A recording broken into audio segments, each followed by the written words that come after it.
So this was the sentence that we left off with yesterday. Morality will oppose politics in history and will have gone beyond the functions of prudence or the canons of the beautiful to proclaim itself unconditional and universal when, okay, I want to stop there with that clause. So what is he saying here? He's saying that we're looking for a morality, and we want to know when will morality become a reality?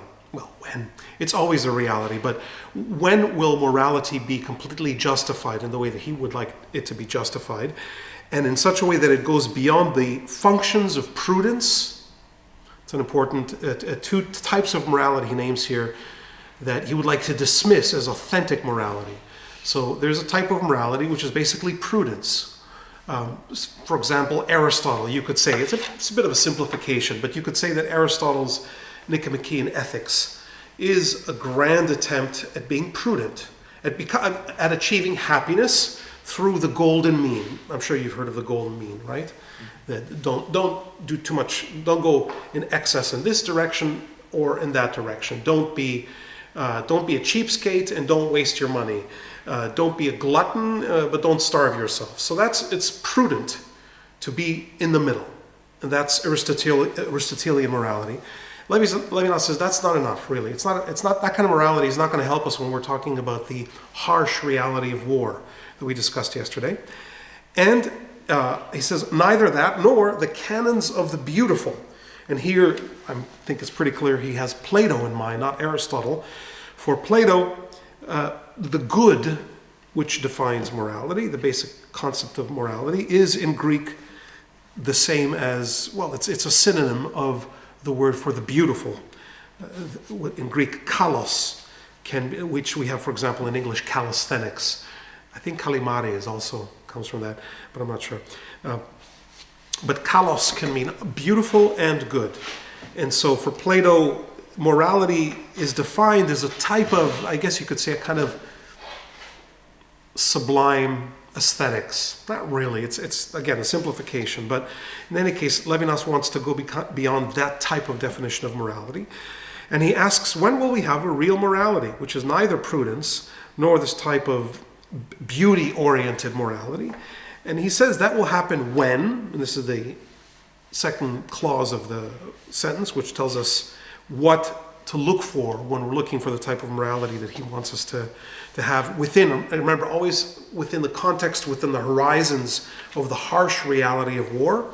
He says that'll happen when the eschatology of messianic peace will have come to superpose itself upon the ontology of war. Again, eschatology comes from the Greek word eschaton, which means end and refers to the end of times. And if that's not clear, then he says messianic peace to make it nice and clear. And this is quite obviously, this sentence could not have been written outside of the Judeo-Christian tradition. For Levinas, obviously, it's more the Judeo side of the Judeo-Christian tradition, but at least in terms of intelligibility, what does that mean, messianic peace? The idea of a messianic peace and of an eschaton in which this messianic peace is attained is a Jewish idea. It originates with the Tanakh, with a Hebrew Bible. So he says when the type of thinking that we see embodied in the Hebrew Bible superposes itself, which really means being against, when it defeats, in a sense, the ontology of war, that's when we will have morality. And so you see that there's a kind of, we'll look at it, that we'll see how Levinas very quickly qualifies what he wants to say, but it's interesting that his first step towards defining morality resorts to religion, resorts to biblical religion in particular. If you want to understand what morality is, you better understand who the Mashiach is. This guy, remember, is not very, is neither not interested in Hasidism and certainly not or in Chabad.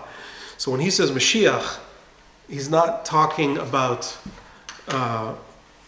any kind of enthusiastic, pietistic vision of the Messiah that people like myself subscribe to in being a chassid. He's talking about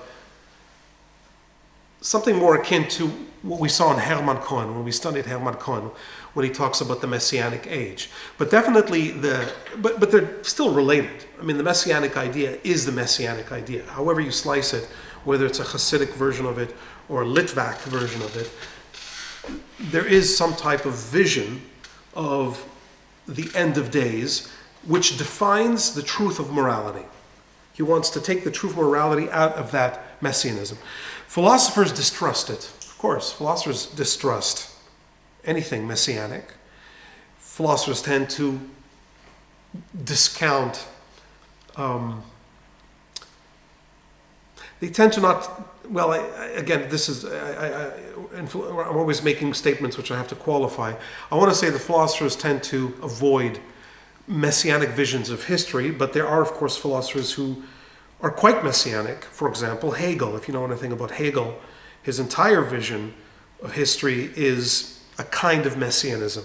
Not what we would call Mashiach, but history has an arc that moves from the worst to the better. But in general, philosophers are not really keen on the idea that history is somehow going to come to this fantastic end with messianic peace. So he says, generally speaking, philosophers distrust it. To be sure, they profit from it to announce peace also. They deduce a final peace from the reason that plays out at stakes in ancient and present day wars. They found morality on politics. So he says, yeah, it is true that even philosophers not of the Hegelian type, this would actually fit Immanuel Kant very well, that somebody who wants to explain the way what morality is will posit a kind of theoretical ideal that at the end of human history we will somehow have achieved such tremendous level of spiritual and ethical maturity that there will actually be peace.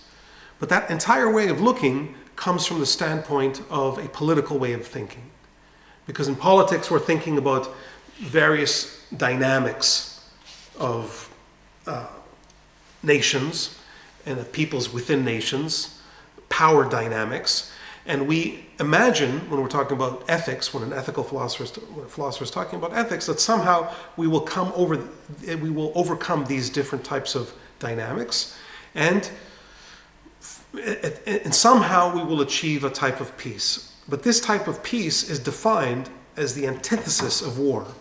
It is the overcoming of war, of the problem of war, and therefore it is bound up with war as its definition. War is needed to understand what this peace is. And as we mentioned yesterday, this is basically what politics is. Politics is war. Politics and war, as von Clausewitz says, politics is, on a deep level, war. It's just war by different means, and vice versa. War is politics by different means. So he says that's the most that typically is achieved by philosophers when I think about morality. But for them, eschatology, by contrast, which is for philosophers means basically religion. So when you talk about eschatology to a philosopher, they say, you're entering now to the field of religion. So for them, eschatology, which is a subjective and arbitrary divination of the future, the result of revelation without evidences, tributary of faith, belongs naturally to opinion, with a capital O here. In other words, to dogma. I assume that the word dogma, which comes from the Greek word doxa, means opinion. The word doxa in Greek means opinion, and dogma is a declension of that. So when philosophers consider the end of days, they say, well, that's, that whole messianic thing that you're talking about, that belongs to the realm of dogmatism. You're talking about revelation, as he says here, you're talking about religion, you're talking about some type of private, that's why he says the word subjective, something that cannot be confirmed or even understood in any objective sense. You have a subjective commitment, a subjective dogmatic commitment to the idea of Mashiach, of the Messiah. But there's nothing more than that to it for philosophers. And this, of course, is what Levinas wants to fix. He'd like to say that actually there is a way to think of eschatology that is not necessarily reducible to private opinion, to dogma, and certainly not to the kind of ethics that are based on politics and so on. What is that? So he continues, however, the extraordinary phenomenon of prophetic eschatology certainly does not intend to win its civic rights within the domain of thought by being assimilated to philosophical evidence. So he says, you might be smug and happy, he tells the philosophers, with your interpretation of what religious thinkers do when they're talking about eschatology, and you might even be smug about the fact that you've included eschatology within your philosophical system, just to round it out nicely. You're a philosopher, you're talking about ethics. Since you're talking about ethics, so, complete the picture. Say that, the way people talk, when people typically, when they give some type of edifying speech, they talk about what needs to be done. And our task today, ladies and gentlemen, is such and such and such. And the speech will inevitably end with some type of triumphal vision of the future. And when we do such and such and we accomplish such and such, then we will surely have achieved this great messianic future. So this is a way of assimilating, Levinas says, of assimilating the concept, the religious concept of the messianic, of Mashiach, into a philosophical way of thinking. And he says, religious people aren't really happy with that assimilation. They don't go, oh, thank you so much, dear philosophers, for including us in your philosophical vision of ethics. That really doesn't that won't cut it with truly religious people who have a truly robust idea of the messianic era. For them, it's a much more powerful idea than simply an appendix or a conclusion to a thesis on ethics. In religions and even in theologies, eschatology, like an oracle, which here means like a prophecy, not a prophet, but a prophecy, does indeed seem to complete philosophical evidences. Its beliefs, conjectures mean to be more certain than evidences, as though eschatology added information about the future revealing the finality of being. All of that is still a philosophical interpretation of eschatology, but when reduced to evidences, eschatology would then already accept the ontology of totality issued from war. So if eschatology, if a religious view of the Messiah, if it was happy with the philosophical interpretation of what Mashiach is, then it's just giving in to what he calls the ontology of war, or the totality of war, the way that war has this ability to reduce everything to its harsh reality. And he says its real import, the real import, in other words, of Mashiach, the real import of the Messianic, the real import of eschatology lies elsewhere. It does not lie in this type of completed picture of ethics. It does not introduce a teleological system into the totality. It does not consist in teaching the orientation of history. Eschatology institutes a relation with being beyond the totality or beyond history. And he italicizes here, being beyond the totality, and not with being beyond the past, and not with being beyond the past and the present. So let's clarify a few terms here. Teleology. What does teleology mean? Anybody have an idea? You ever hear that term? Teleology comes from the Greek word, as all good philosophical words do, comes from the Greek word telos. Telos in ancient Greek means, probably in modern Greek too, means end. I'm trying to think of other words like it, but I can't think of any. Telos means end. So a teleology simply means any type of thinking that looks towards the end, that orients itself according to the end. So for example, when we say, for example, the ends justify the means, that's a teleological view. That's a teleological way of looking at things. Or, excuse me, when you look at, for example, classical Darwinism, not Darwinism as it's understood today. If you hear of Stephen Gould, was a great biologist who died not too long ago, was critical of Darwin on this point, on the point of teleology. He said that Darwin is being too religious in his teleological outlook. What he meant by that is that when you read Darwin himself, you get the impression, if not more than the impression, that the history of is it flickering here, or is that just the lock screen thing keeps popping up? That's what it keeps popping up. Okay. So, in classical Darwinism, you get the impression that biological history is moving from the less complex to the more complex. Life starts out with a very simple organism, a virus, and then moves to a bacterium, and then goes to an amoeba and a paramecium, and then it goes to a little bug, and then to a little fish, and then the fish crawls out of the water and becomes a dog, and then the dog becomes a monkey, and the monkey is stooped over, and then he's a gorilla, and finally he's an erect human being, and we're done. We finally have achieved what evolution would like us to achieve. Evolution has achieved its own ends, and that's the key term here, its own end, in the human being. Now that's actually a very biblical view of reality, if you think about it.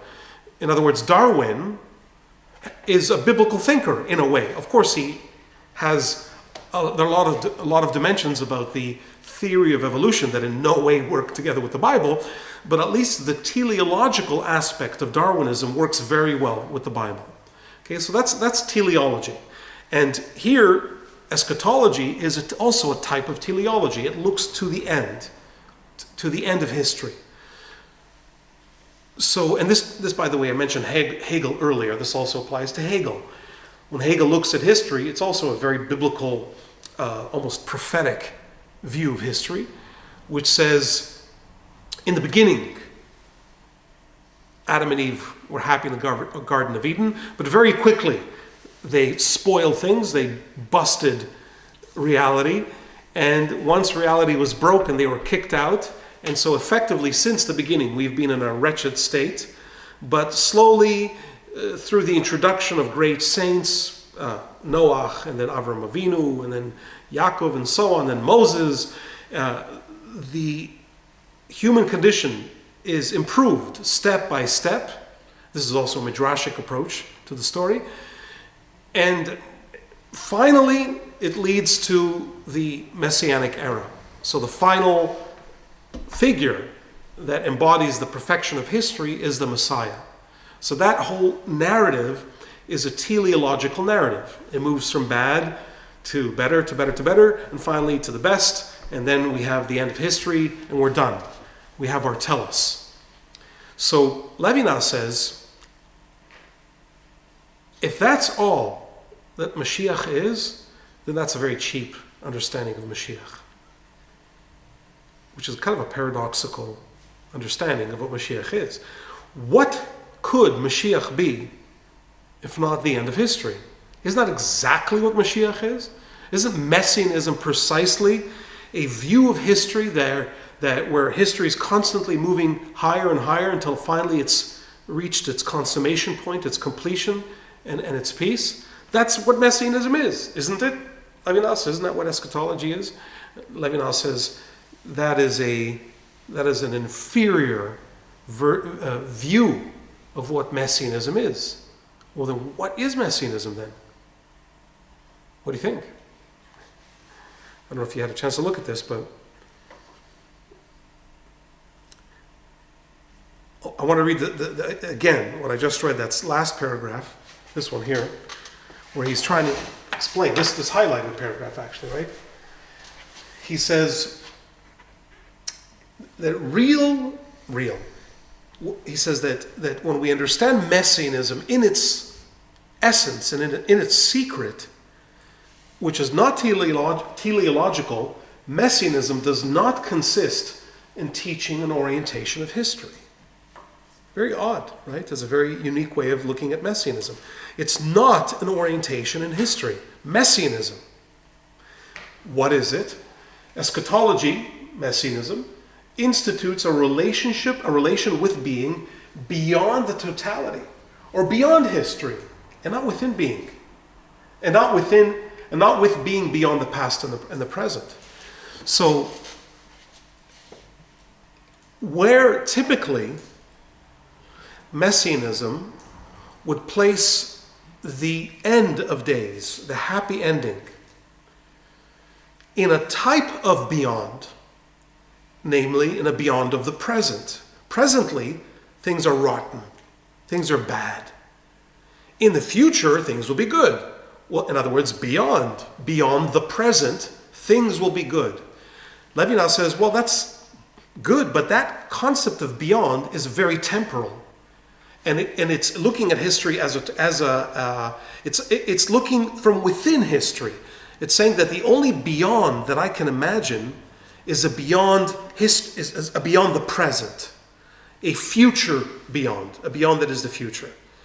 He says the secret of eschatology, the secret of messianism, involves a different type of beyond, a beyond that does not happen within history, a beyond that is not the future beyond of the present, but rather a beyond time itself, beyond history altogether, beyond the present and the future.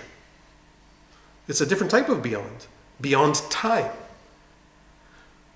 He will go on to say then that eschatologies and messianisms as we understand them, in the typical sense of within time, they're derivative, they're derived from this deeper. He doesn't want to completely dismiss those other types of messianisms, but he wants to say that they're derivative. And remember, all of this he's looking for some type of foundation, if I can use that word, a foundation for ethics. If we're going to look at what is the basis of ethics, we have to say that it's rooted in a messianic seeing that sees completely beyond the totality. You notice, by the way, of course, that it's not an accident. I think this may be the first instance of the word totality in the book Totality and Infinity. This is the title right here, half the title. It's beyond the totality. Thoughts? May I have a question? Please. I was thinking about what is the difference between eschatology and messianic. And the eschatology have the end of the word, but they don't know how it's ending, if it will be just chaos or negative, and messianism have just positive ending, that even though if it will be a big war before, it will be something, for sure, something happiness, what you said. But eschatology doesn't know. Well, I don't know, I just asked. No, I know. I'm glad you're asking. It's a great question. It's a good question because it needs clarification. The word eschatology is coined and used by Christians mostly. So Jewish thinkers have taken it over from Christianity. You can tell just because it's a Greek word. So Christians tend to think in Greek because the New Testament is in Greek. So the word eschatology is just a more general term for the end of days. And messianism tends to focus, because of the word Messiah, Mashiach, tends to focus on the person who will show up in the end of days, or who will show up just before the end of days and will bring in the end of days. So it's just a subtle distinction, but really effectively they are the same thing. There is, on the other hand, there are, of course, in Judaism, there are different ways of looking at the end. For example, we talk about Olam Haba, we could talk about Gan Eden. There's one type of end, for example, when I die, that is a type of end for me. And we talk about what happens when you die. That's not the end of history.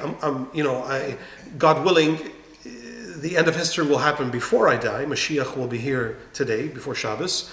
And so I won't have to... the eschaton will come before that, but it may not, of course. It may be that I will die, like most people in human history have died before the achievement of the Messianic era.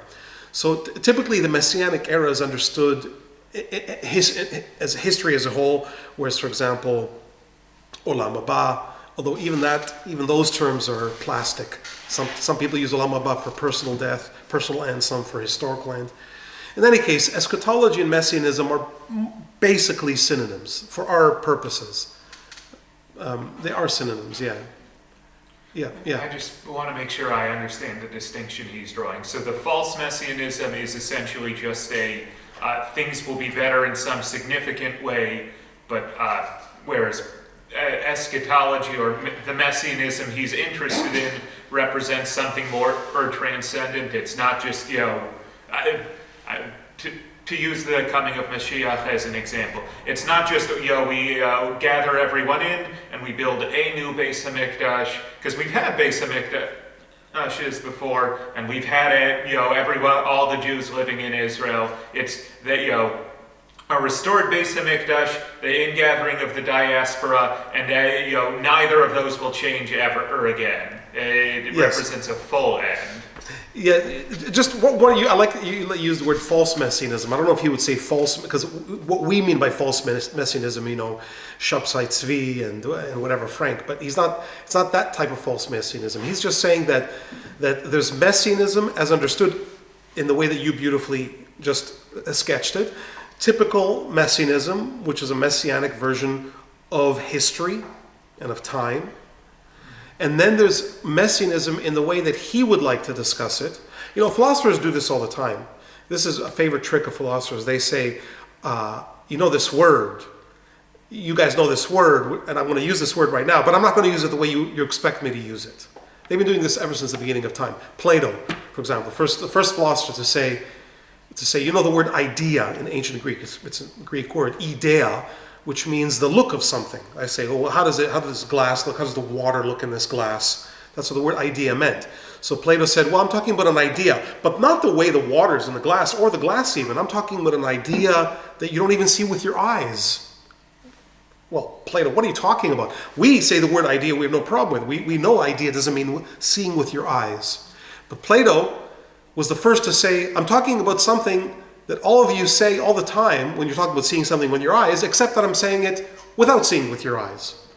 That's what philosophers do. They bend words to function according to their own needs. So Levinas is doing that here with the word eschatology and Messiah. He's saying everybody knows what the word Messiah means. We know what Messiah means. So he says, I'm going to use that word, but not the way you think I want to use it. I'm going to take out an element that is kind of shocking when you take it out. Imagine people in the time of Plato, when Plato said, I'm talking about the look of something. Oh, you mean like when I see with my eyes? No, not when you see it with your eyes. Well, then what are you talking about? That's what the look means. The look of something is seeing it with your eyes. What do you mean the look of something but not seeing it with your eyes? It bends your way of thinking. It forces your mind to go somewhere else. So here we have the same problem. I'm talking about the Messiah, but not in history. Well, then what are you talking about if it's not in history?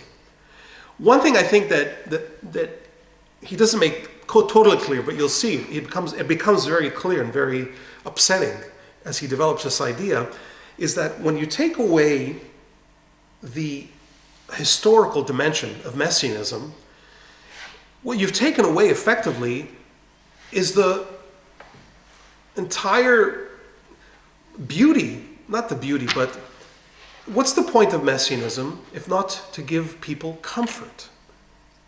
To comfort people.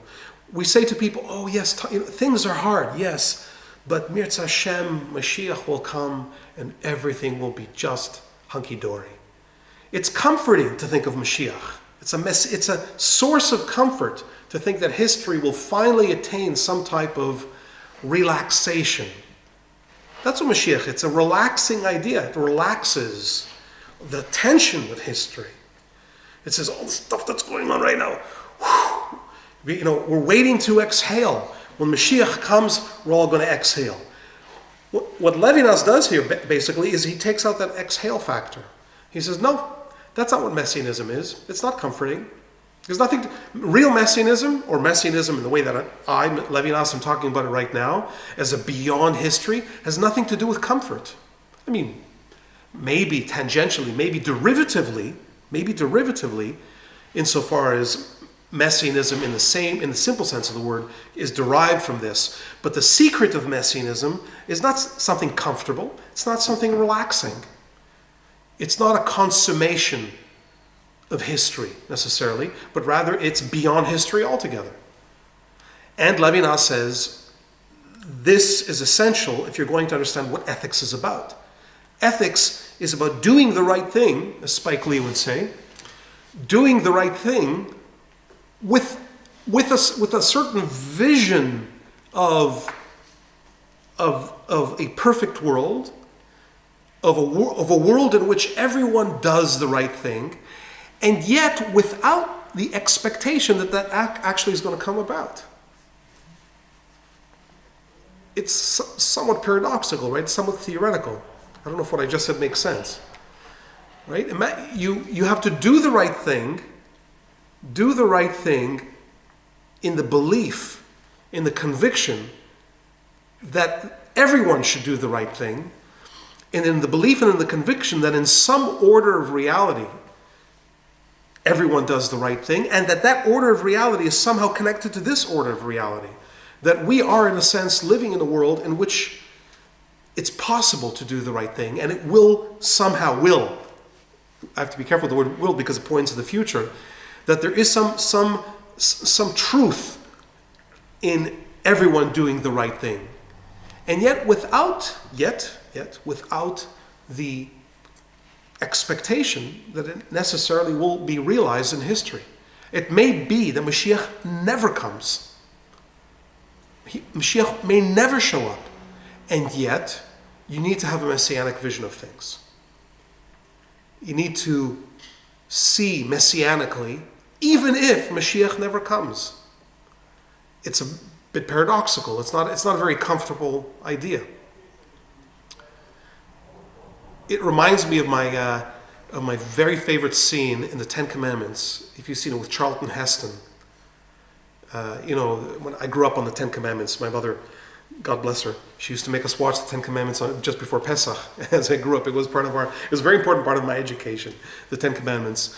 And my favorite scene, of course, is completely not in the Chumash or anywhere, but it's such a beautiful cinematic moment for me, is when Moses has just discovered that he is a Hebrew, and he goes down to live among the Hebrews. He doesn't know he's Moses yet, right? He doesn't know that he's the Savior, right? And he's in the pits, and he's making mortar for the bricks and so on, and he's dirty, and and there's an old man in the pits with him, and the old man, I forget exactly what happens, but the old man is sick, he's not feeling well, and one of the Egyptian guards kills the old man, and Moses holds this old man. They're covered in mud, and they're in a pit together, and Moses is horrified, and the old man is dying. And the old man says to Moses, who doesn't know he hasn't left Egypt yet, he says, "Don't worry, I don't mind dying. I'm only sad about one thing." He says, "I wish I could have seen the face of the Redeemer before I died." To me, whenever I start crying. I can't help myself. Right? His last moments in life, he's looking at the face of the Redeemer. He's looking at Moses, right? And he says to him, "I wish I had only one thing. I had only one true wish in life, is to see the face of the Redeemer before I died." Right? He's looking at him, and the beauty of the moment, the irony, the sublime irony of that cinematic moment, of course, is that neither he nor Moses knows that he's looking at the Redeemer. They don't know that, but they are. He's looking at the Redeemer, right?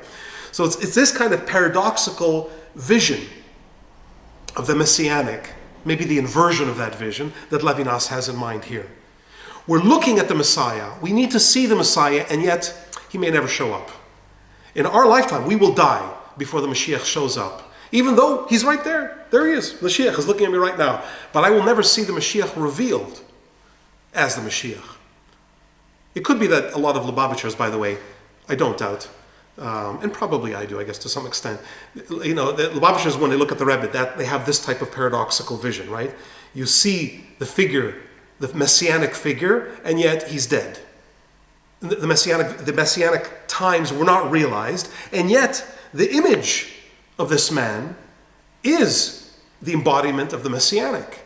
Right? It's a. I don't know if Levinas will be happy about my bringing in Chabad, messianism into this text, but I'm bringing it just to explain the paradoxical nature of this vision of the messianic. Okay, not questions on that. Okay, not with the. Just to pick up here. I'm just trying to think. So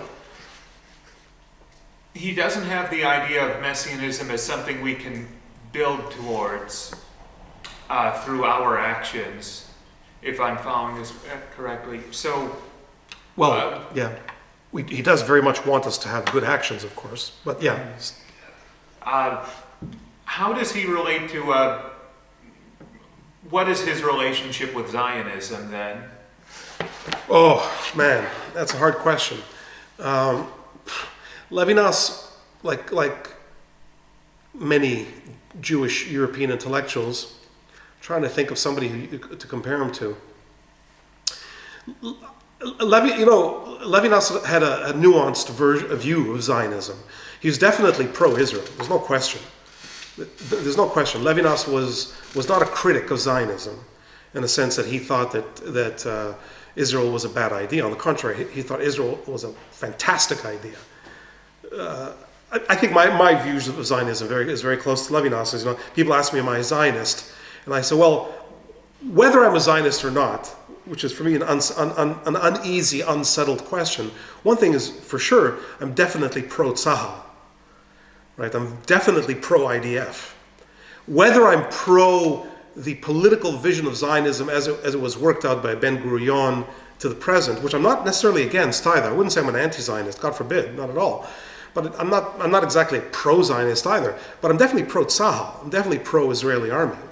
Why? Because for the obvious reason, it's very easy to kill Jews. Jewish life was cheap until Tzahal came along. Now you can kill Jews, but it's not cheap. It'll cost you. And it's not easy to kill Jews. It's certainly not en masse. So I suspect that Levinas had a similar view. He was very much appreciated Israel. He visited Israel on many occasions. His children, some of them, one of them lives in Israel. So he definitely had a positive view of Israel, but not the kind of view which equates Zionism with a type of ikvasa de Mashiach, the Rav Kook type, or the followers of Rav Kook. That view of Zionism is the first step towards the Messianic era. I don't remember offhand, but I don't think Levinas would have subscribed to that type of view, that Zionism is somehow a sign of the Messianic era. He would have. He took a hard-nosed view of Zionism, of Israel. It's a good thing, but it's not necessarily a sign of the redemption of human history. The work is still to be done now, just as it was before. And Levinas was also critical of. He was excited, for example, by the resurgence of Hebrew. That's one of the most beautiful things about the state of Israel, is that Hebrew, which was never a dormant language, people think that Hebrew was not used for thousands of years, which is not true. It's only true for people who are not literate in Hebrew. People who have a little bit of Hebrew literacy know that Hebrew was always a language that was in which books were produced, always, since Moses. People always wrote in Hebrew. Jews never stopped writing in Hebrew. In medieval times, in ancient times. It's just that Hebrew was never used on the street. Pedestrian Hebrew, that's a novum. That's something that is a beautiful and wonderful new advent in modern Israel. Levinas was excited about that, although at the same time he was critical of it. He was worried that Hebrew would become. I think at one point he says something like. It's kind of unfortunate that Hebrew is going to be used to buy tomatoes. People are not going to go to the store and talk about, how much do those tomatoes weigh and how much do they cost, and by the way, do you have any good toilet paper that I can get? And we're using Hebrew in that. For him, it's a bit of a sad thing that Hebrew, the holy tongue, is now being used in such a profane way. But I suspect he was excited by the prospect of modern Hebrew becoming a language of literature, that there would be a resurgence of Hebrew literature and an awareness of the profundity of the language. So he had a nuanced view of Zionism. But here, the kind of messianism he's talking about is definitely beyond that, beyond any Zionism in the simple sense of the word. Okay, not with the void. not with the void that would surround the totality where one could arbitrarily think that what one likes and thus promote the claims of a subjectivity free as the wind. So we are not talking about any kind of messianism based on a subjective view of reality, as though the objective totality did not fill out the true measure of being, as though another concept, the concept of, and here we have the first instance of the word infinity, right? We just had the word totality, and now he's contrasting it with infinity. Another concept, the concept of infinity, were needed to express this transcendence with regard to totality, non-encompassable within a totality, and as primordial as a totality. So infinity for him then is the term for a transcendence, a going beyond.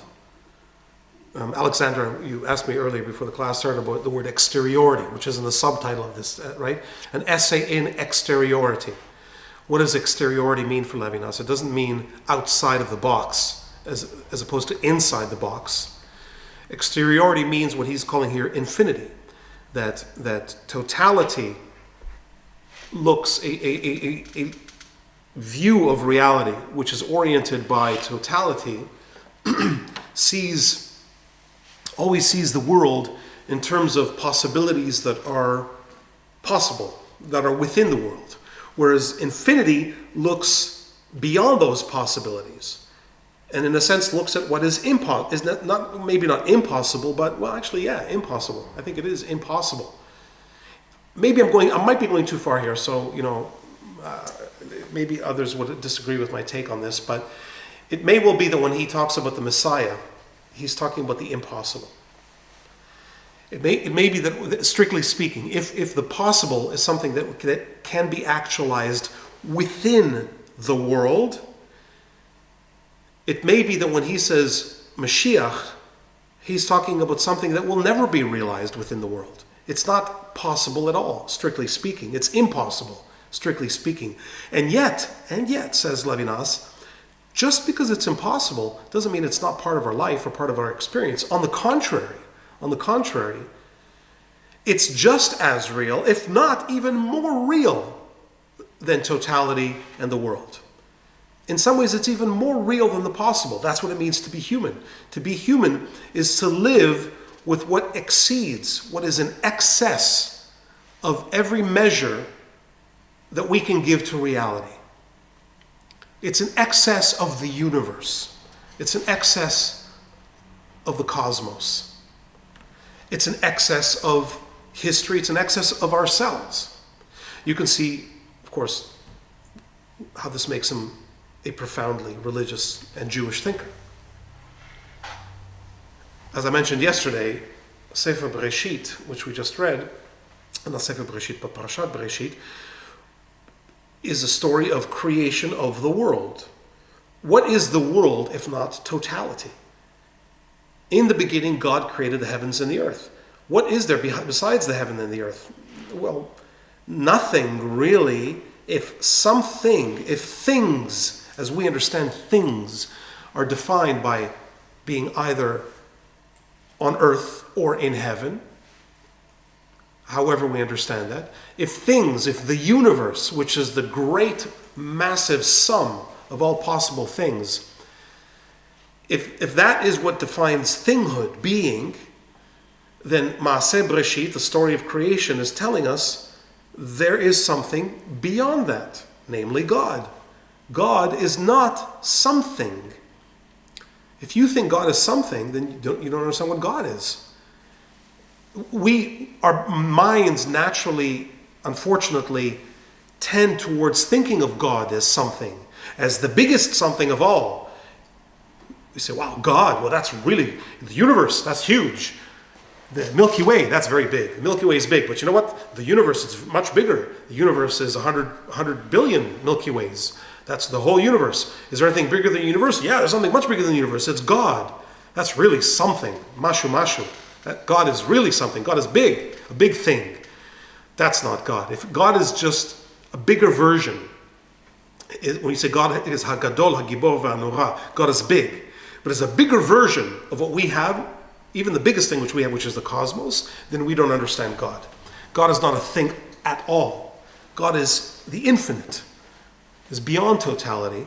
And because we are created by that infinity within totality, we stand in a relationship with infinity, which is equally primordial, as he says, to the relationship that we have to totality, to being. We have a very real relationship to the cosmos. We have a very real relationship to being, to our existence, to our lives, to our bodies, to ourselves. But that doesn't exhaust who we are. That is only half the story called totality. The other half of the story is called infinity. It's that which is in excess of everything that could fall under the category of thinghood. This beyond, you're going to interrupt me, right? I'm just going to keep going and you interrupt me whenever you like. This beyond the totality and objective experience is, however, not to be described in a purely negative fashion. It is reflected within totality and history, within experience.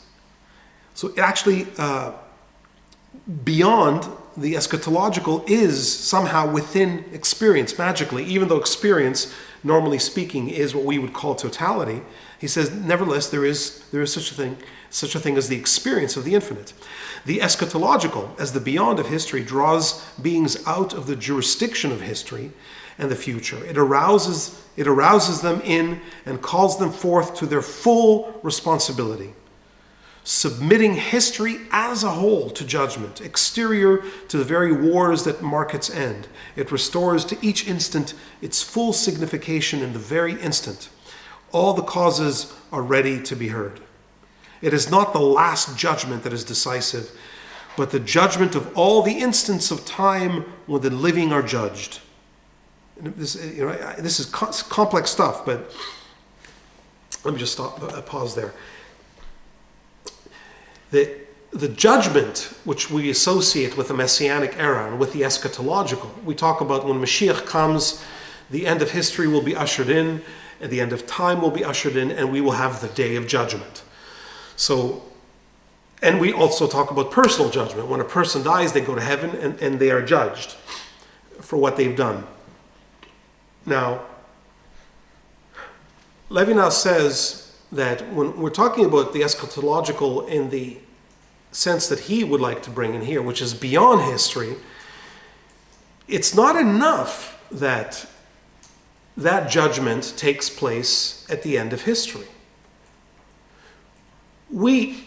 If we have a vision of eschatology and of the Messianic, which is essentially historical, then the concept of judgment will be, if I may cite Michelangelo's great work not on the ceiling, but on the wall of the Sistine Chapel, it's called The Last Judgment.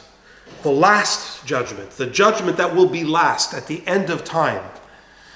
So we're waiting throughout history for that last judgment to come about. And when it finally comes about, we'll go, thank God we finally have a last judgment, and the people who should go to hell go to hell, the people who should go to heaven, and everything is justified by that last judgment. The only problem with that is the question, how is that final last judgment related to the moment, now, this instant within history? I mentioned that old man in the movie The Ten Commandments. Think of any example, whether it's the most horrific examples, Auschwitz, whatever, of people living within history. Imagine somebody in a horrible situation, somebody very sick, or somebody suffering terrible injustice, being in jail or in a totalitarian regime or in a concentration camp. Their life is absolutely unspeakably horrible. And they don't know what to do with themselves. And some rabbi or priest tells them, well, don't worry. In the end of history, there will be a final judgment and everything will be restored. How exactly is that comforting to that person in that situation? Well, it's very nice. I'm very glad that at the end of history, justice will be restored. But how does that help me right now? I am going to die under these circumstances in an unredeemed reality. So what do I care if reality will be redeemed 200 years from now or even tomorrow?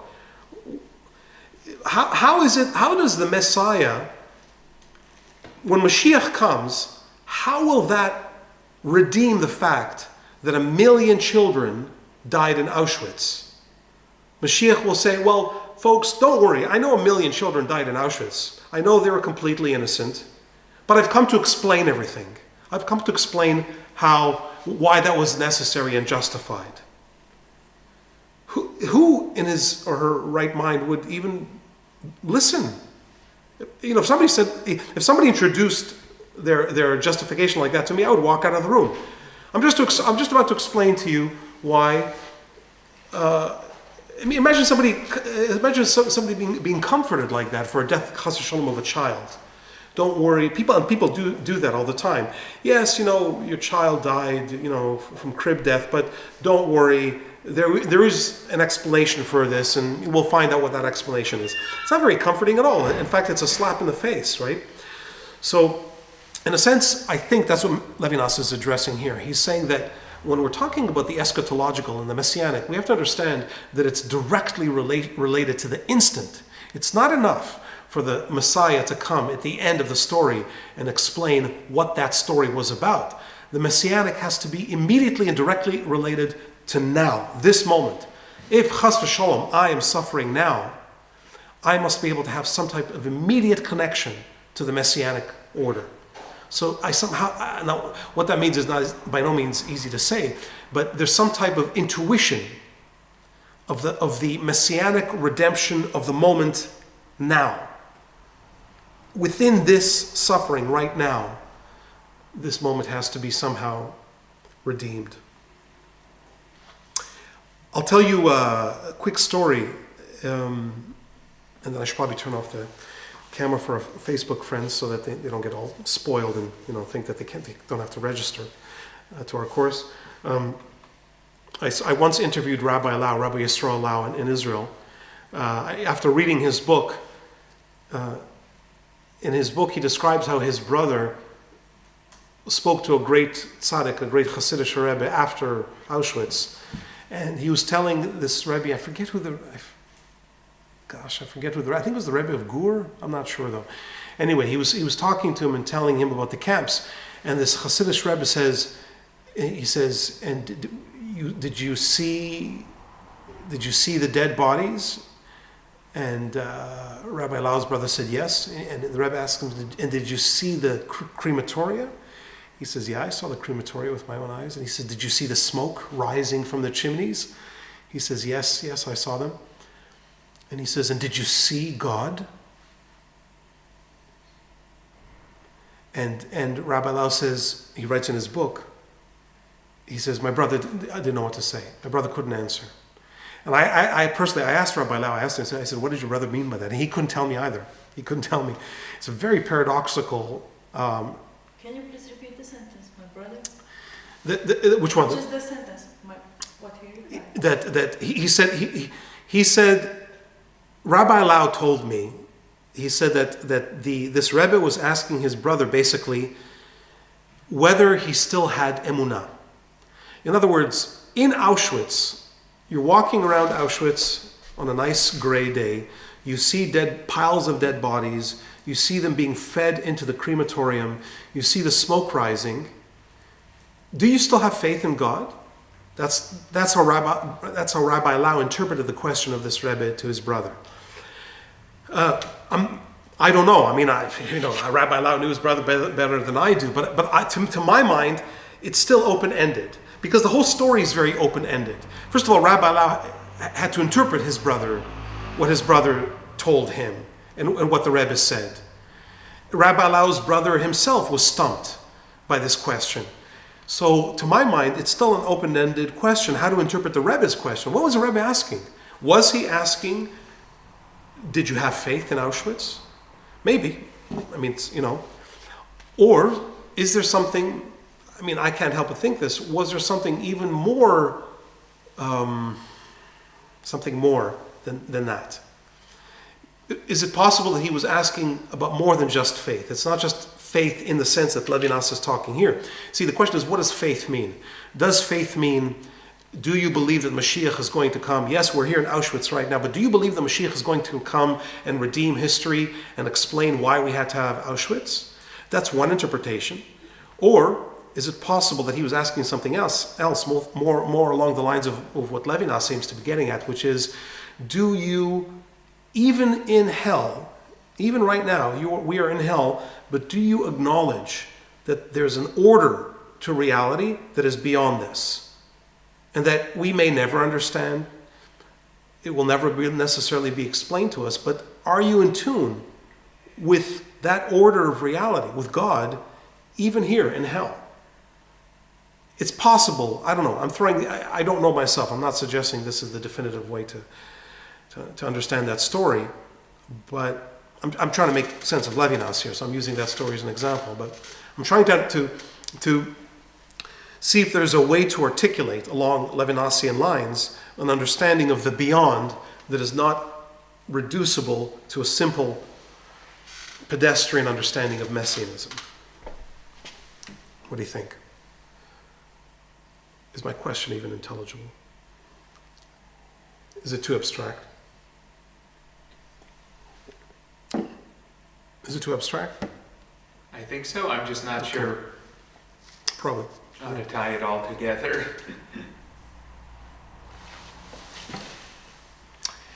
Yeah.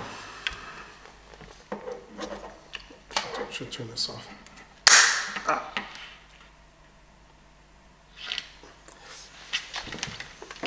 Okay.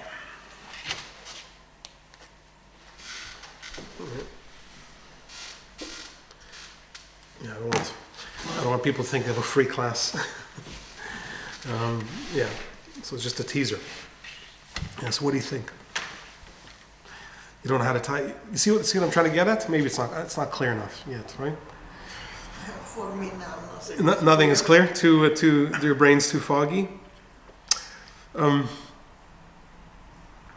just trying to type out the most important things, or what I think is the most important is I hope that, when my mind is in a better state, I put it together. Yeah. The whole, I will say something simple, not like what you expect now. Yeah. Just, I was thinking when you said that they asked this question in Auschwitz, but in the whole history, it was full of, no, you don't need an Auschwitz to have suffer and miserable. Most of the people, the whole history never had a happy life, very few, I suppose. So, like this question that if you believe in God or if there is you see God and the whole entire history, you can ask this. So, if the people didn't lost the belief in all the pogroms before or any kind of war and things, then I don't understand why you have to now take some part of the history with the whole, because even though this was the biggest. It could be any part of history. Like I said, it doesn't have to be even history. It could be a personal, one individual suffering in a hospital, dying. It doesn't have to be Auschwitz. It could be any tragedy. And in that moment of tragedy, say a person, Chas v'Shalom, is very sick, dying in a hospital. And you say to the person, don't worry, the Mashiach is going to come. So for that person, how does that help me exactly? The Mashiach is going to come. What does that help me right now? I'm not, I'm going to be dead in 2 days, and I'm suffering terribly. And you're telling me Mashiach is going to come. But I guess there would be no ever faith, ever belief, because every person can say this. Yes, of course, and I think people do, don't they? I mean, people don't. Don't people lose their faith all the time, and don't people mock faith because of that? Don't people? So the big question that how it stayed the belief. Oh, okay. So you're right. You're right. It's a mystery that some people can even have faith. 'Cause some people maybe even are comforted. They say, "Oh yeah, I'm glad Mashiach is going to come. Yeah, that brings me comfort." But I'm asking something a little bit more basic. What if a person doesn't believe that? Is there no way to be not comforted, but necessarily, but to feel that it's okay? It's okay, even though I'm on my deathbed, I'm in terrible pain, but it's fine. It's fine. The world is not... See, the question is do I capitulate? Do I give in to total pessimism and cynicism in that situation? Or is it possible that even in the worst situation I can say, I'm still optimistic. Optimistic of what? You're going to be dead soon. You're sick. Yeah, but I'm still optimistic. So how is that possible? Or I still have, maybe optimism is the wrong word. I have a good attitude. How is it that some people can have a good attitude? How is that possible? Let me maybe, unless you guys want to suggest something, maybe let me suggest something that just came to my mind as an example. I don't know if this is the right approach, but let me throw it out. Imagine a person in a horrible situation, but that I've described, but at least they're not alone. At least they're with their loved one. It could be their spouse. It could be their child. We talk about today, death has become a really horrible thing because of hospitals. So many people die in hospitals, and it's a really ugly way to die. In a disgusting, anesthetized, sanitized room with beeps and noises going off and people coughing in the distance. People used to die in their bed. The best way to die, I think most people agree that the best way to die is in your bed with your children and your family around you. Why do people want to die that way? Why is that the best way to die? You're still dying and you're still sick and you're still in pain. It's true, but you look, as you're dying, you see the faces of your children. You see the faces maybe of your spouse. So that it's not messianic. It's not going to redeem anything for you, but you connect to something positive. You're happy that your children will survive you. You're happy for them. Yes, I'm dying, but look, my children are here. And they're going to be okay, Baruch Hashem. And they're with me. And the sheer presence of my children is surely some type of comfort. It's the sheer presence. Now, what if you take that to a higher level? What if you had an individual who's not only comforted by the presence of their children, but is connected to God? So that person is in a horrible situation and dying, but at least they're still connected. There's a great story I once heard about the Salanter, Rabbi Yisrael Salanter, who was from the world that we mentioned yesterday that Levinas grew up in, this Litvak version of Judaism. Rabbi Yisrael Salanter was a founder of a movement called Musar, which is a movement that stressed ethical perfection, perfecting oneself ethically. The story is that Rabbi Salanter was moved around quite a bit. So at the end of his life, the last few days of his life, he found himself in a hotel room somewhere, or an inn somewhere, I don't remember where, dying. He knew he was going to die. And there was a woman who was either a nurse, or I don't think she was even a nurse. I think she was the hotel keeper. It was one of these small inns. She was a hotel keeper, and she knew that he was dying, and he knew that he was dying. And she was just sitting with him, watching him die. And he could, as he's dying, he could feel that this woman was scared. And not only that she was scared, he knew exactly what she was scared about. She was scared that she was going to be stuck in a room with a corpse. Because there was nobody, her husband was not there, and there was nobody going to come for another day or two. And the last hours of Rabbi Yisrael Salanter's life were hours spent him trying to comfort this woman. It's an incredible story. This man is comforting this woman, telling her, don't worry, it's not so bad to be with a corpse. It's not going to be, he was comforting her that she was going to be sitting with a corpse, right? What kind of a human being is that? Can you imagine such a human being? His last moments in life, he is comforting her, right? That's a human being that's deeply connected to God, right? That's a human being who has a positive vision that completely exceeds, personal suffering, personal end, right? It's incredible. So it could be that Levinas has something like that in mind. this type of attitude, this type of messianic penetration through reality as we know it. This ability to see through it. Like, don't worry, don't be so negative, even though everything is negative, but it doesn't matter. Don't be negative. There's no need to be negative. Things aren't that bad. It takes very unique individuals to have such positivity in that type of situation, granted. But I think all of us in some degrees understand that type of attitude is possible, right? I think that's what he's getting at here. I don't know if that answers the question. Okay, so let's look. Let's finish this one paragraph here, this one page. The idea of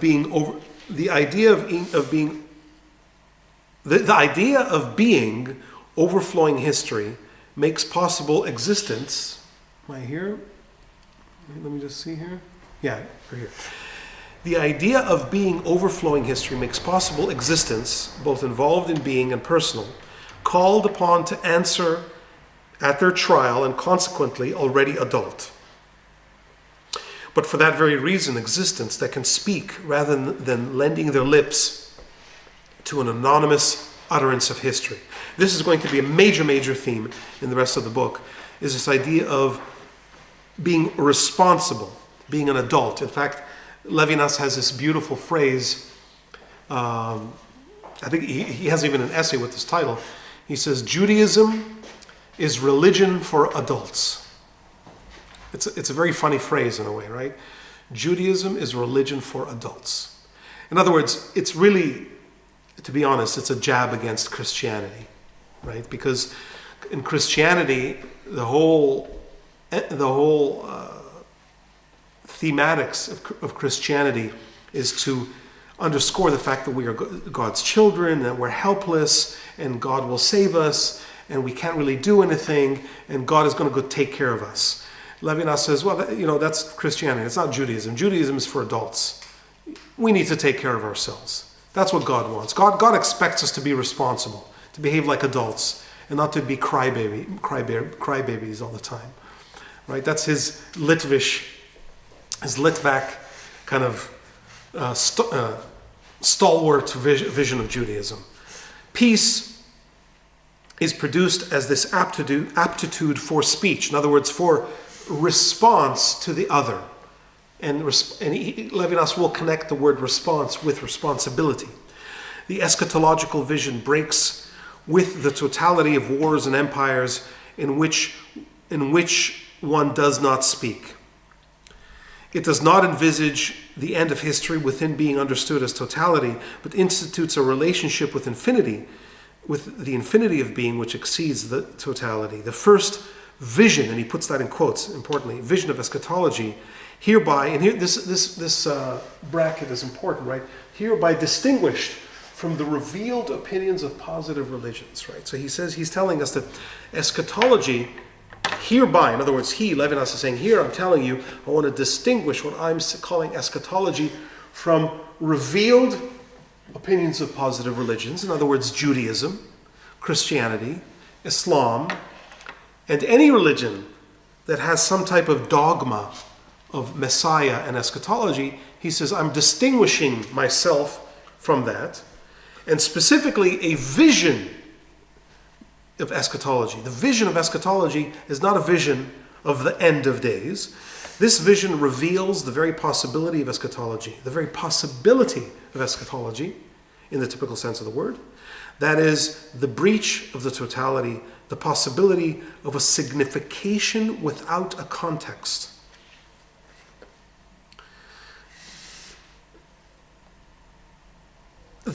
I'll come back to that phrase, which he italicizes. I just want to finish this one sentence here, the next one. The experience of morality does not proceed from this vision, it consummates the vision. Ethics is an optics, but it is a vision without an image, bereft of the synoptic and totalizing, objectifying virtues of vision, a relation to an intentionality of a wholly different type, which this work seeks to describe. Okay, let's break down a few of these sentences here. Signification without a context. it's interesting that Levinas used this phrase before and in contrast to Derrida's definition of meaning, the meaning of things as always being contextual. Derrida has a famous phrase that's often quoted and misunderstood in what he meant by it from a work called of Grammatology, where he says if you want to understand the meaning of a word, you must look at the context. And he says there is no text, there is no outside of the text. That's the famous phrase. Il n'y a pas d'hors texte. There is no outside of the text, which he later explained meant outside of context. Not text, yes, but context. In other words, what does that mean? In other words, if you want to understand the meaning of a word, the meaning of any word, the way it's being used, don't look at the dictionary. Don't turn to a dictionary, because a dictionary will simply give you a list of different contexts, of different possible contexts in which a word is used. And sometimes the dictionary meaning will not even give you the meaning that a writer will want you to understand that the word has within a given context. This is especially in poetry, where words are twisted left and right into all kinds of meanings that have no dictionary meaning whatsoever. Try and think of an example. Think of one of my favorite lines of poetry from Dylan Thomas. Time kept me green and dying, though I sang in my chains like the sea. Take any one of the words in that verse of poetry, chains. What does chains mean there? I'm going to look up the word chains in the dictionary and say, oh, chains means this, and that's what Dylan Thomas meant by chains. No, it doesn't mean that. You look at the whole poem. You have to read the whole poem. You have to understand the context in which this word chains or sea or green appears. And when you understand the whole context of the poem, then you'll be able to decipher what the word means. What is the significance of this word within its context? That is a good way to understand the meaning of words, the meaning of ideas within the context, within their context. Levinas here says he's not disputing that is the right way to approach texts, or even it's not even the wrong way to approach most of reality. It's not a bad way to read texts. It's not a bad way to philosophize and do science. However, there are certain things, and what he's calling eschatology here is one of them, or infinity, or the other. There are certain things where the meaning of these things will not be revealed through the context. The context will not help you to understand the meaning of this thing. In fact, it'll hinder an understanding of the thing, because the context keeps the meaning trapped within its totality, within its contextual totality. So, for example, things like, most importantly, a word like God. If you try to understand God within context, or Messiah, or any truly religious concept, if you try to understand it within context, so you will, for example, God, you will be doing theology. Theology is an attempt to understand God within the context of logic. And therefore, a bad way to understand God, Levinas would say. If you're doing a theological understanding of God, is a very poor understanding of God, because it's merely contextual. You're understanding God within the context of the logical. But God is in excess of logic. So if you want to understand God, you have to be prepared to leave the context. And likewise here, if you want to understand the messianic or the eschatological or the ethical, when we're trying to understand what is truly ethical, we need to leave the contextual. Let me give you a concrete example of what that might mean here. When people typically talk about ethics, since Aristotle, we talk about what is good and what will bring happiness to people. What will bring happiness to me, or as John Stuart Mill might say, what will bring happiness to everybody? The maximum happiness for the maximum number of people. What will attain that? And so we talk about what is right in ethics within the context of what makes people happy. Levinas would say that's limiting what ethics really is. Ethics needs to be understood beyond the context of happiness. Happiness is only one aspect of ethical discourse. There's a much deeper aspect to ethics than what makes people happy.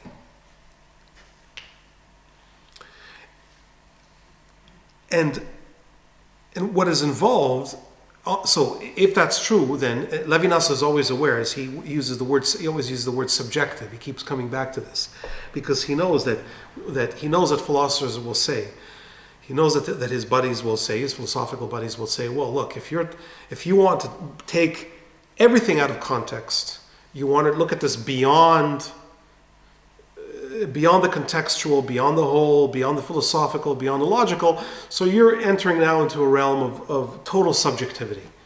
You're talking about something that is completely subjective, it's completely personal.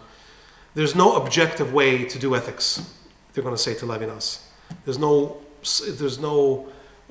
absolute and objective way that we can discuss ethics. Levinas knows that's going to be the critique, and he says, no, I'm actually trying to be very objective, but not objective in the way you want me to be objective. And the key term for that is optics. He says ethics is an optics. It's a very funny use of language, right? Optics. Optics. Yeah. To explain a word or? Yeah. Explanation. What?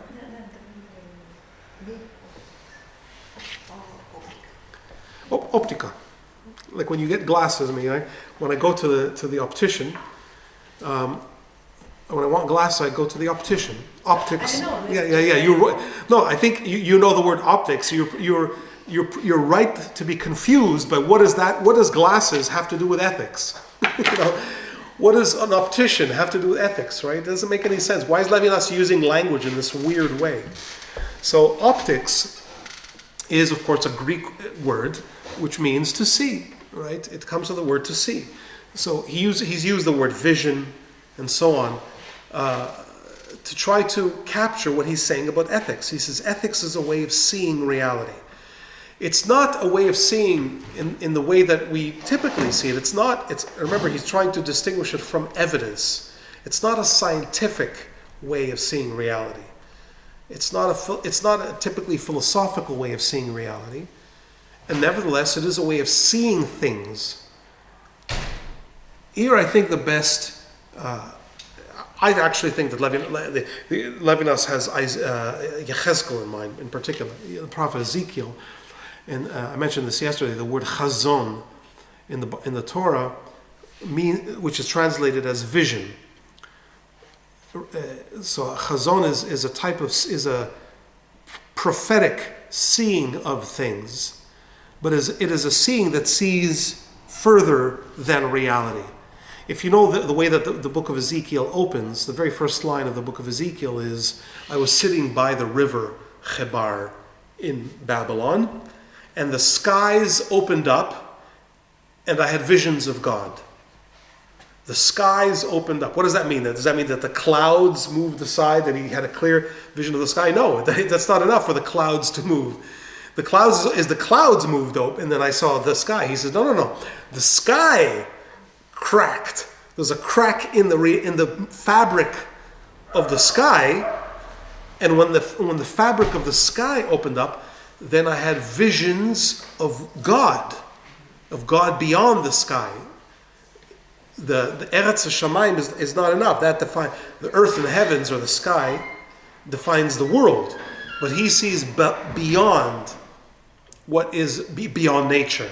He sees through nature. He penetrates the natural world and has visions of what is beyond into the supernatural world. In a way, I think Levinas is using the word vision in that way here when he talks about the ethical. Although, of course, he's using it in the context of ethics. Ethics requires a way of seeing that penetrates through nature, penetrates the natural realm. Yeah, let's jump to this paragraph. But does not the experience of war, which is on page 24.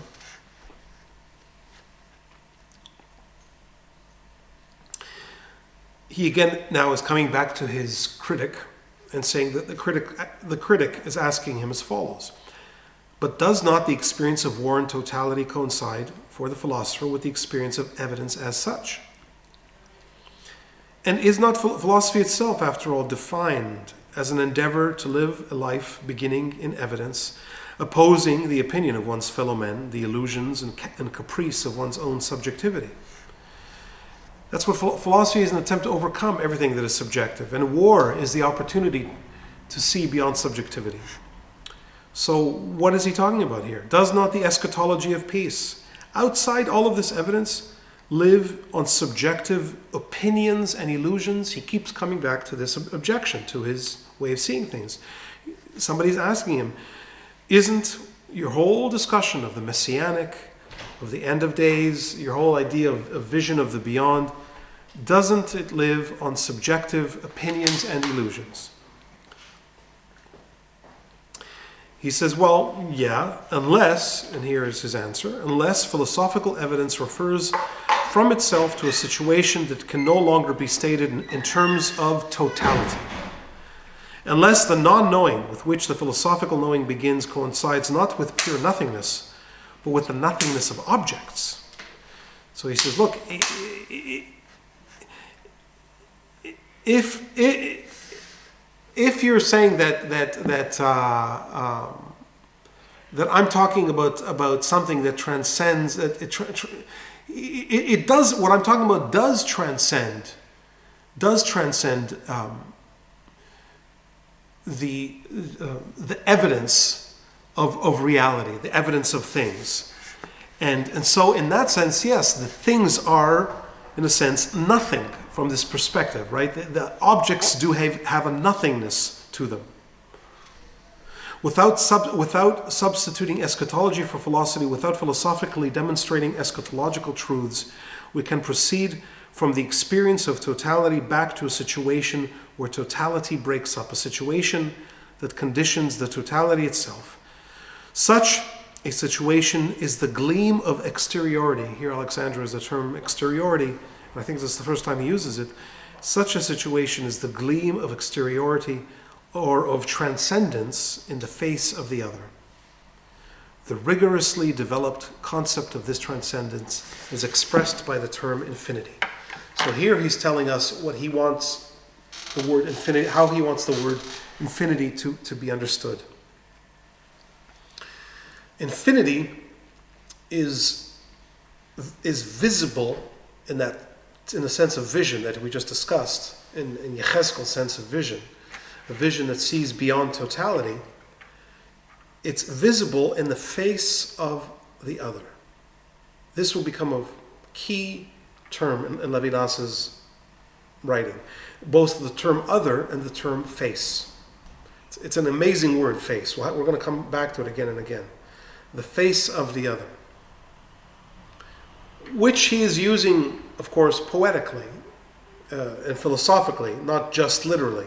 When he talks about the face, he's not talking about the structure of the human face, and he's not talking about fashion magazines that try to introduce cosmos to the face. By the way, you know, this is one of my favorite etymologies of the Greek word cosmos. My favorite uses of the Greek word cosmos, which shows up in the etymology of the word cosmetic.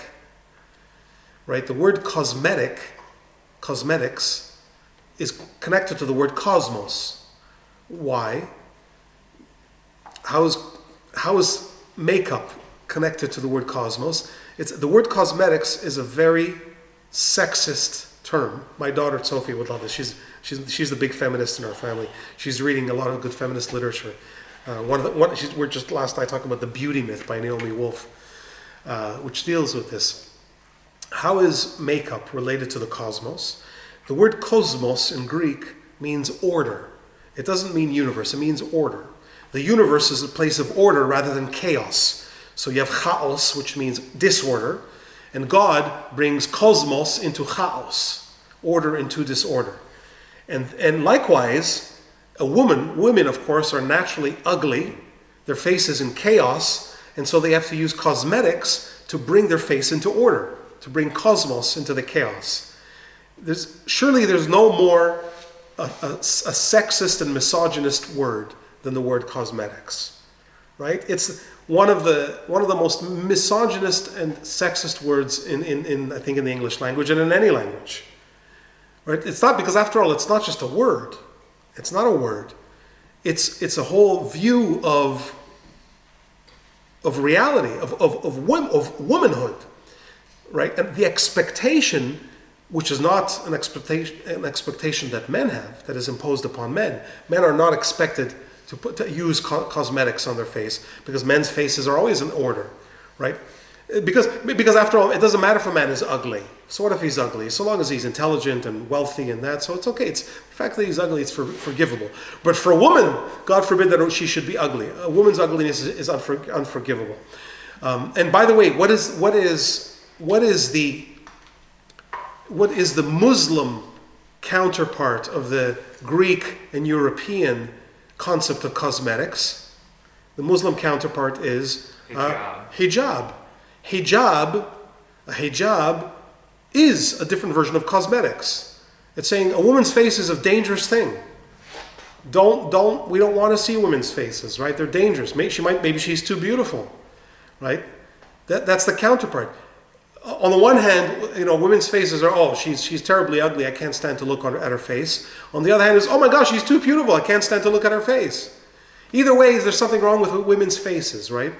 Women's face, because both the hijab and cosmetics sexualizes a woman's face. It turns a woman's face into a sexual object, like her breasts and her vulva, right? For a monkey is not even turned on by female monkey's breasts, right? When a monkey is in heat, a puffy vulva is enough, right? And that's it, and he's in heat and he has sex, right? Human beings have gone way beyond that. We've gone way beyond an engorged vulva, right? We sexualize breasts, we sexualize a woman's body, and finally we sexualize a woman's face. Baruch Hashem, we live in an era where men are also subjected to the same thing. Men today are much more sexualized. Men's physical appearance is much more sexualized than it used to be when I was a kid. Right? When I was a boy, I would never see a poster that would make me feel uncomfortable. And my girlfriends were always seeing posters that made them feel uncomfortable. Any Calvin Klein poster, from my childhood, would make a woman look in a certain way, like telling women you need to look this way. Whereas men were not submitted to that. But as I grew up, and already in my teenage years, I started to see guys, the iconic body was, what's his name? The movie star, Calvin Klein. What's his name? The rapper. What's his name? Gosh, he's a big movie actor. It doesn't matter. Okay. He was... It's not, okay, that doesn't matter. But people like Brad Pitt, right? Figures like Brad Pitt and so on. You had these Calvin Klein ads of men with six packs and tremendous bodies and good-looking guys and so on, right? So finally men are made to feel uncomfortable about their physical appearance like women. In other words, physical appearance is sexualized, which means the physical appearance, including the face, is objectified, is treated as an object.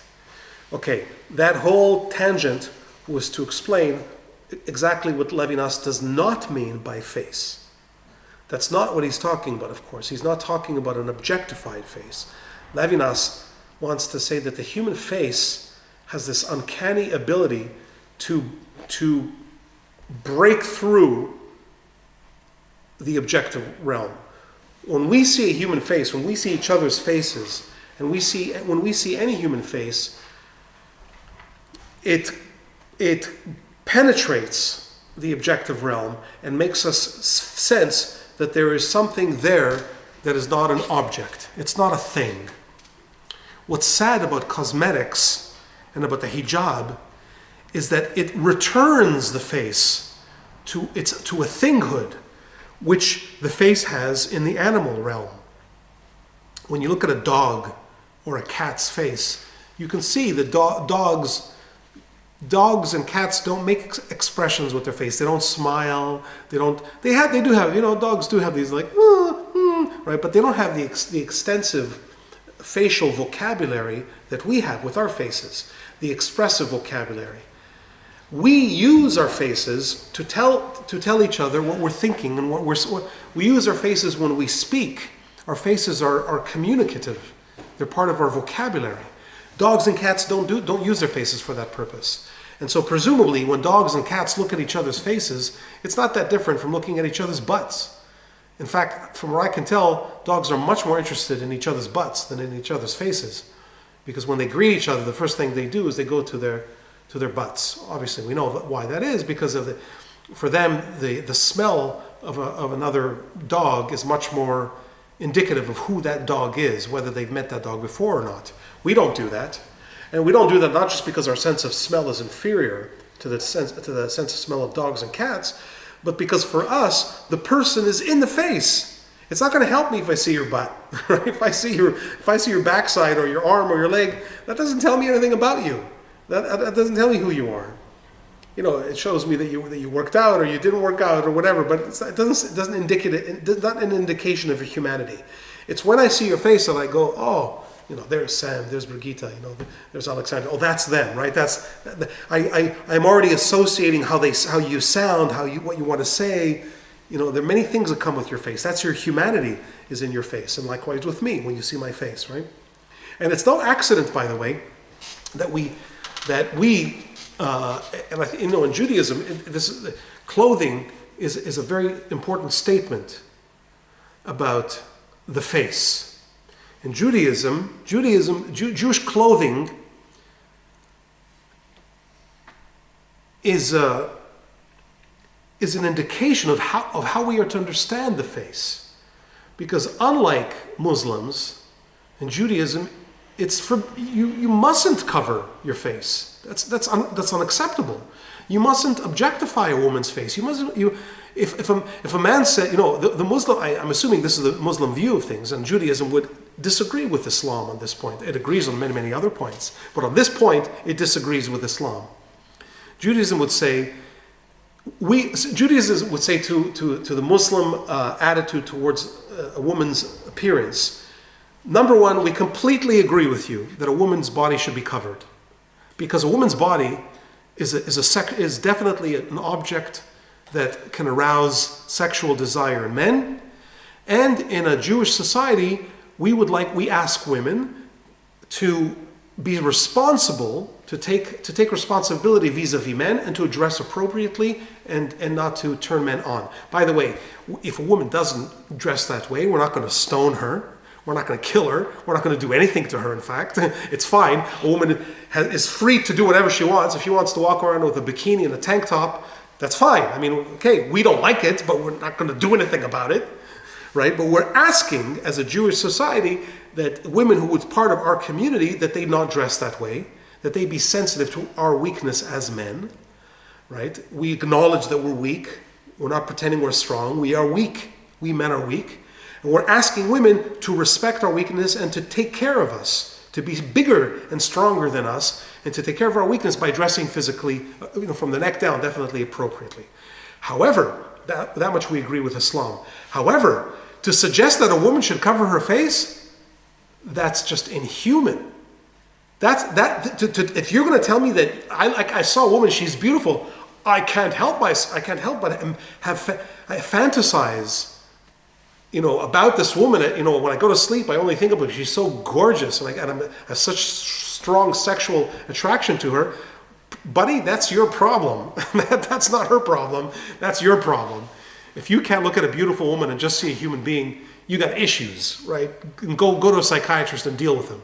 And definitely the answer to that is not to cover up her face, because that's just inhuman, right? So on that point, we disagree with Islam.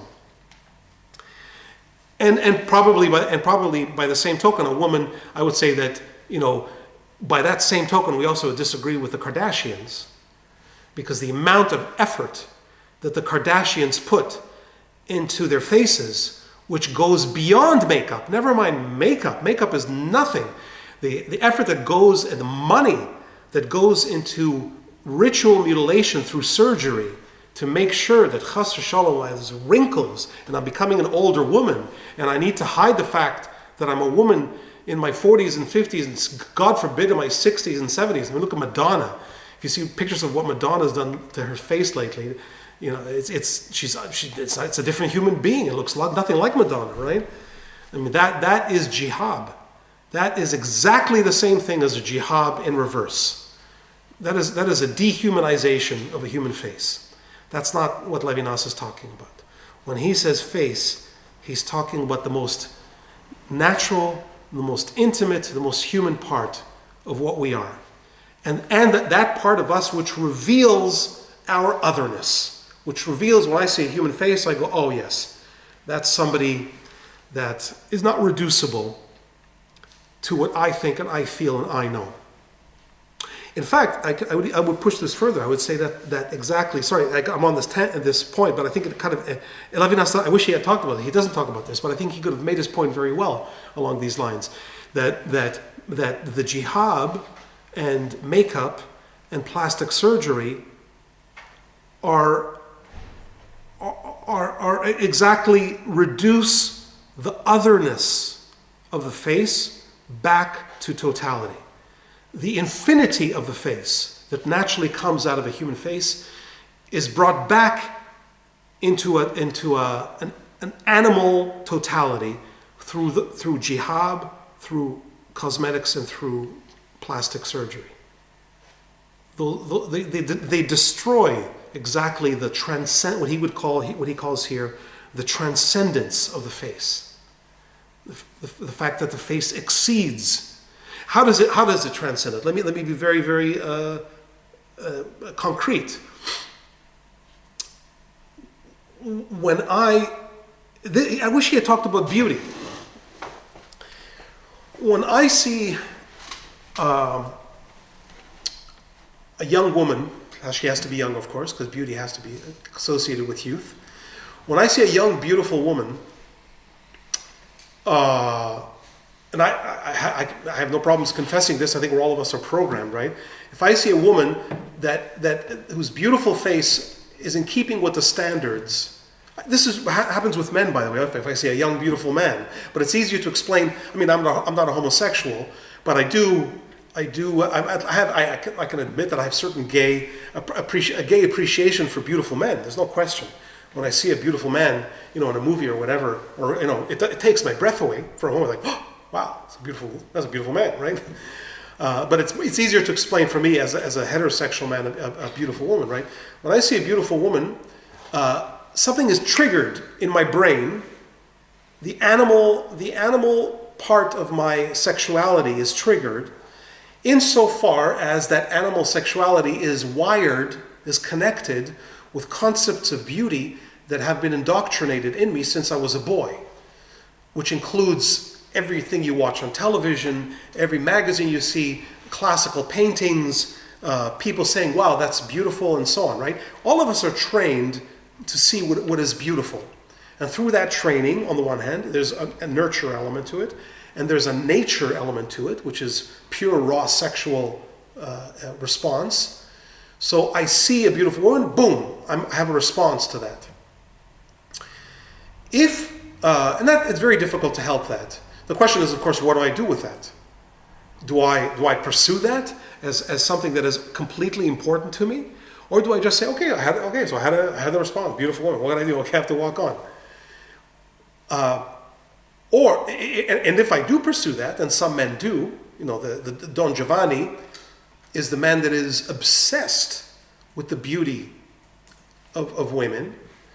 In fact, he's so obsessed with it that a single beautiful woman is not enough, because as beautiful as a beautiful woman is, there's always another woman who has a different, she may not be more beautiful, but she definitely has a different type of beauty. And so the Don Juan would like to be in love with all beautiful women, because he's a Platonist. He wants the perfect idea of the beautiful woman, right? That attitude towards beauty is what we call objectification, we objectify beauty. And for example, the Kardashians, I believe, what's his name? Her ex-husband. My wife told me this. I don't know. Kanye. Kanye, right? Kanye is apparently upset that Kim over-objectify. I think he even uses this word, right? She sexualizes, right? She over-sexualizes herself, her image. I mean, this is a woman who didn't just appear in a porn movie, and you know, they make every effort possible, the whole Kardashian family, to sexualize themselves, to objectify themselves, and therefore it's very important for them economically, because it spells commodification, right? Objectification of beauty is commodification. I can make money off of this, but even more than money, it gives them, validates their who they are. When people tell them, "Why you're so beautiful," it validates. When somebody all of us are weak. We're all weak in this respect. If somebody tells you, "Wow, you look nice today, you're good looking," oh, thank you, right? It gives me validity. To be objectified, it's very funny, right? To be turned into an object validates me. Now, there's no escaping this completely, but there's a very wide range of behavior between taking this, you know, lightly and normally in a healthy way. Yes, there's beauty. Move on, folks. Okay, and becoming obsessed with it. So in the industry of Hollywood and of magazines and things like that, there's a mobilization of the objectification of the human face through the idea and the ideal of beauty. And so many people in our society still are beholden to that process of objectification. Beauty has this intrinsic danger to it. Now, Baruch Hashem, I can tell you from my experience, and I'm sure many men and many human beings, healthy human beings have this experience, that there's no question for me that there's no question that if I see a beautiful young woman, there's a response in my brain, or a beautiful older woman, right? But when I look at my wife, who's an older woman now, she's not as beautiful objectively as she was when I married her. She doesn't mind saying that, I don't mind saying that.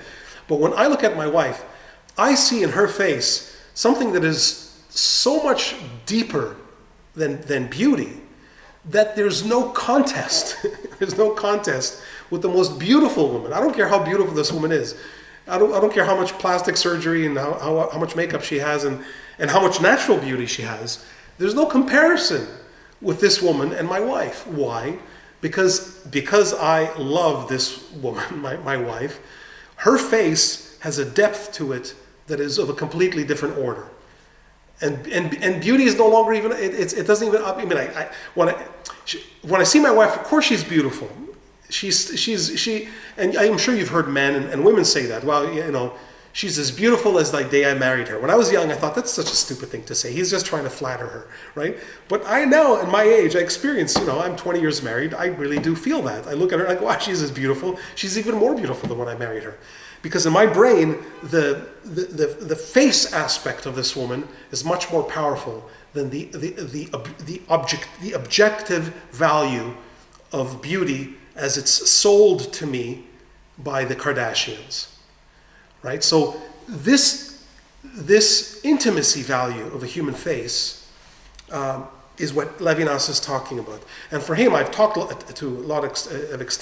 extensively about it, but for him, it's absolutely key to his understanding of what the other means. The other human being is always somebody with a face. And of course, their beauty is completely irrelevant. Beauty has nothing to do with the human face. You know, when you see Quasimodo's face or the Elephant Man's face, it's just as much a human face as any face.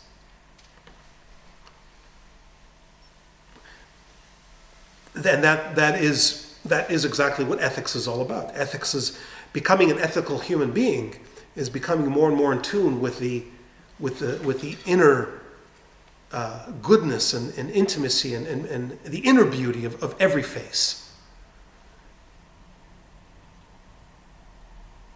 which does take unfortunately, in our culture, it does take some training.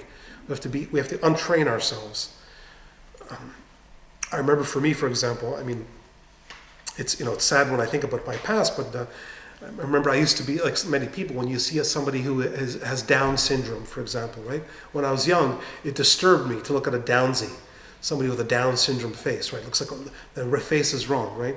Baruch Hashem, I'm completely over that, because I've met enough Down syndrome children and people, right? That you can see beyond that. You see, wow, this is a beautiful, special, innocent, pure, like a tzaddik. I've met Downsies. I've spoken to them. They're like the closest thing to a tzaddik you'll ever meet.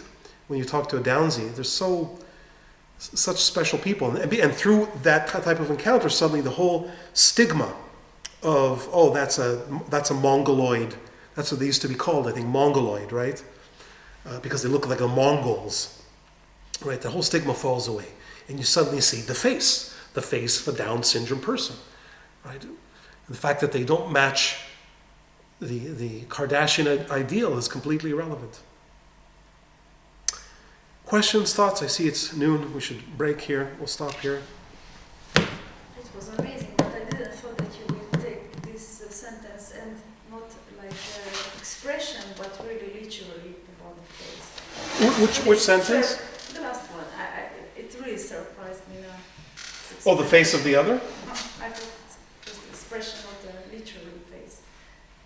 Oh, you thought it was just literary? You thought it was literal? Just to No, use... I thought that it's expression, but then you took it out. Yeah, it's more than... Yeah, it is, yeah. Literally. Yeah, it's more than expression. It's more than... yeah. It is more than expression, also. You're absolutely right. It's... Yeah, for him, it's what he calls exteriority and transcendence. So in a sense, you could even almost say God has a face, except that we don't see the face of God. Actually, I don't know if you... No, he never says the face of God. He doesn't use that. But definitely of humans. Yeah. I almost feel like it's like a platonic form of an individual, but you can see it. I guess you could say that, although not you don't mean platonic. I think I know what you mean. You don't mean platonic in the sense of the idea of many instances of it, because it's actually quite unique, right? The face. Platonic form of you specifically, I guess. Yeah, I mean, we do in English. I wonder in Hungarian, do you speak of platonic love? Yeah. So because it comes from Plato, right? For Plato, love is not about physical appearance. The idea that I mentioned earlier in Plato is not a physical look of the thing. So, actually, that's a perfect example. Nietzsche says this about Socrates. He says it was the fact of Socrates was an amazing event. Nietzsche says this in a negative way. He says it was an amazing event in ancient history because the Greeks were worshippers of beauty, as we know. We see Greek art. We see they defined what is beautiful for us. And Socrates was famous for being ugly. He was an ugly man. He had a snub nose and his eyes bulged out of his head. He was an ugly man. And he says he was like a satyr, like a half goat. And Nietzsche says, it was an amazing thing that this man, who was so ugly, was able to attract all the young men of Athens. They were gay, of course, right, at that time. And all these boys, instead of being attracted to handsome older men, were going to Socrates. Why is that? Because the man was beautiful in a different way. He was not beautiful physically, but once he opened his mouth, you were entranced. But we have this term, sapiosexual, so... Sapiosexual. Sape like Hungarian? Oh, I thought it was like sape, like not John sape. Sape salon. Yeah. Basically. Sape shag salon, right? Yeah, but what I mean, it's like to be sexually attracted to someone's intellect, not. Yes, of course, right. So it's. Yeah. This, by the way, I love the story of George Eliot, one of my favorite writers. She was a woman. George is a woman. And she was, not only does she have a man's name, but she was known to be an ugly woman. People talked about her ugliness, but there was, I think it was a famous, I don't know if it was Byron or somebody, whatever. It was one of these English writers who was introduced to her, he said, I knew she was ugly, but once she opened her mouth, like he said, I fell in love with her. I couldn't help myself, right? So, even ugly women, can break through it's very, very sexist. The whole setup is very misogynist and sexist. But it's good to be ugly because at least you have the chance that guys will listen to you. Right, that's true. It's a serious advantage. It's true. It is serious. It is if you good. want your mind to be noticed, then you have to Right. be ugly or act ugly. Golda Meir said that. You know that? Golda Meir said, when she was an old woman, she said, I thank my lucky stars that I was an ugly woman because I was always taken seriously.